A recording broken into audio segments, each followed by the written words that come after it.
रोशनपुर नाम के गांव में चंदा और शांति नाम की जिठानी और देवरानी रहती थी। चंदा का पति बहुत पैसे वाला था। उनके पास किसी भी चीज की कोई कमी नहीं थी और उसके विपरीत शांति का पति बहुत ही गरीब और नशेड़ी था। शांति चंदा के घर में काम करके अपना घर चलाती थी। भाभी, घर पर खाने के लिए कुछ भी नहीं है। अगर आप थोड़ा खाना दे पाए तो बहुत मेहरबानी होगी। मुझे जो भी पैसे मिलते हैं वो तो आपके देवर नशे में उड़ा देते हैं। ये तुम लोगों का ना रोज रोज का ड्रामा हो गया है। अब देवर जी कमाते नहीं है तो मैं क्या करूं? तुम्हारा पति तो तुम्हारी सारी कमाई दारू में उड़ा देता है। रहने दो भूखा उसे। अरे ऐसे मत बोलिए भाभी, आप तो जानती ही हैं कि वो मन के कितने साफ हैं, पर इस बेरोजगारी के कारण उन्हें दारू पीने की लत लग गई है। अरे अपना ये रोना गाना बाद में कर लेना, पहले काम निपटा ले घर का। मेरा और टाइम खराब ना कर। जा गेहूं पीस ले, फिर तुझे कपड़े भी धोने हैं। शांति रसोई घर में जाकर गेहूं पीसने लगती है। पीसते पीसते कुछ गेहूं वहां कपड़ों में गिर जाते हैं, जिसे देखकर उसके दिमाग में एक आइडिया आता है। क्यों ना ऐसे ही थोड़े गेहूं मैं अपने पल्लू में बांधकर घर ले जाऊं, फिर एक बर्तन में जमा कर लूंगी और उसे पीसकर रोटी बना लूंगी। कुछ दिन तो ऐसे ही चलता रहा, मगर फिर एक दिन चंदा ने शांति को ऐसा करते हुए देख लिया। अरे पहले तो मुझे लगा तुम लोग बस गरीब हो, पर तुम लोग तो चोर भी हो। चोरनी कहीं की। मुझे तो लगता था तू गेहूं पिसती है, पर तू तो अपने पल्लू में गेहूं छुपा कर ले जाती है। निकल मेरे घर से।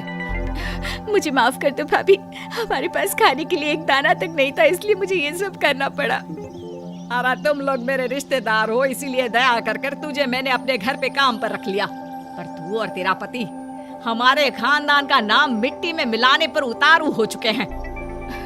आपको मुझे जितनी गालियां देनी है दीजिए, मारना है तो मार भी लीजिए भाभी, पर मुझे काम से मत निकालिए।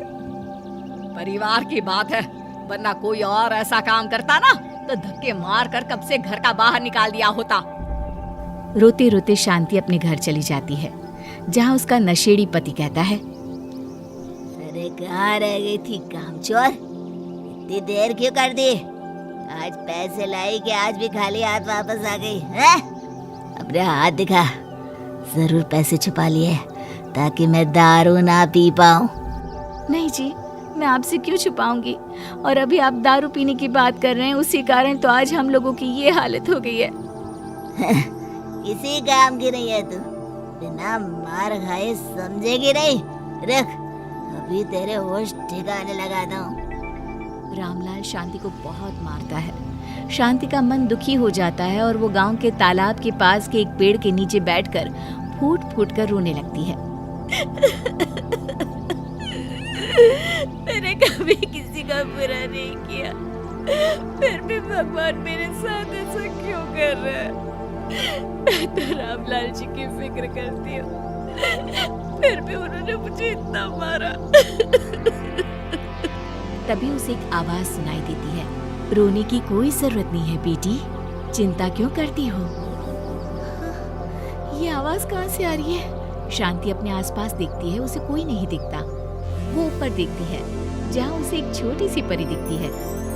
आप कौन है? आप तो कोई परी लगती हैं। हाँ बेटी, मैं इसी पेड़ पर रहती हूँ। मैंने तुम्हारी सारी बात सुनी। अब तुम्हें फिक्र करने की कोई जरूरत नहीं। अपनी आंखें बंद करो।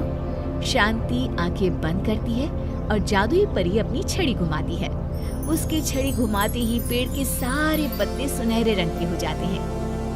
परी उनमें से एक पत्ता तोड़ लेती है और फिर से अपनी छड़ी घुमाती है, जिसके कारण सारे पत्ते पहले की तरह साधारण से दिखने लगते हैं। आंखें खोलो बेटा। लो, इस पत्ते को ले जाकर अपने तकिए के नीचे रख देना। ये तो एक साधारण पत्ता है, इससे क्या होगा? ठीक है, अगर आप कहती हैं तो मैं इसे रख लेती हूँ। शांति उस पत्ते को लेकर अपने घर जाती है और अपने कमरे में तकिए के नीचे रखकर सो जाती है। सपने में उसे वही पेड़ वाली जादुई परी दिखाई देती है।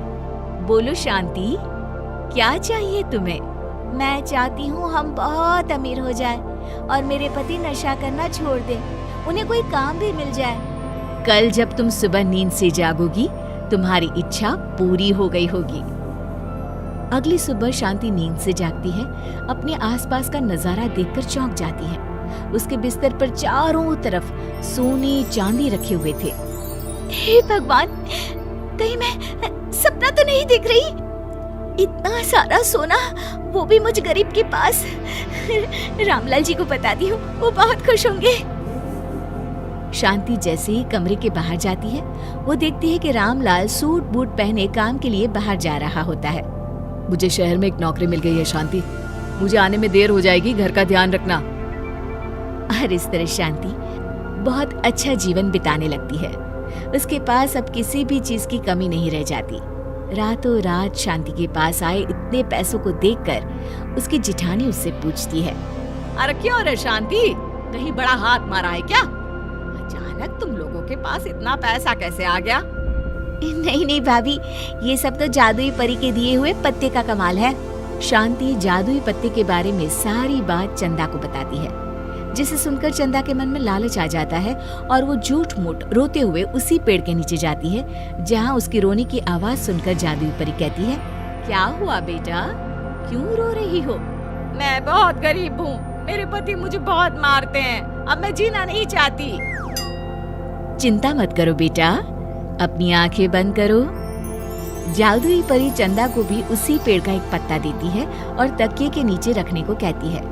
चंदा उस पत्ते को लाकर अपने तकिए के नीचे रख लेती है और अगली सुबह जब उठती है तो उसके कमरे में चारों तरफ सांप बिच्छू रहते हैं। अरे बचाओ बचाओ, कोई मुझे बचाओ, ये कैसा पत्ता है जिसे लाने के बाद उस गरीब शांति के पास तो इतना सारा सोना आ गया, और मेरे चारों तरफ ये सांप बिच्छू, अरे कोई बचाओ। चंदा अपनी जान बचाती हुई शांति के पास जाती है। चलिए भाभी, मुझे लगता है आपके घर में सांप बिच्छू को बस जादुई परी ही हटा सकती है। दोनों मिलकर जादुई परी के पास जाते हैं। ये सब तुम्हारे बुरे इरादों का नतीजा है चंदा। तुम झूठ मूठ बस पैसे के लालच के कारण यहाँ आकर रो रही थी, इसीलिए तुम्हें जादुई पत्ते ने उसकी सजा दी। अरे मुझे माफ कर दीजिए जादुई परी, मेरे मन में लालच आ गया था। अरे शांति, तुम भी मुझे माफ कर दो, मैंने तुम्हारे साथ बहुत गलत किया है, फिर भी तुम मेरी मदद के लिए आई। चंदा को अपनी गलती का एहसास हो जाता है, इसलिए जादुई परी उसके घर से सारे सांप बिच्छू को गायब कर देती है। चंदा और शांति आपस में मिलजुल कर रहने लगती हैं।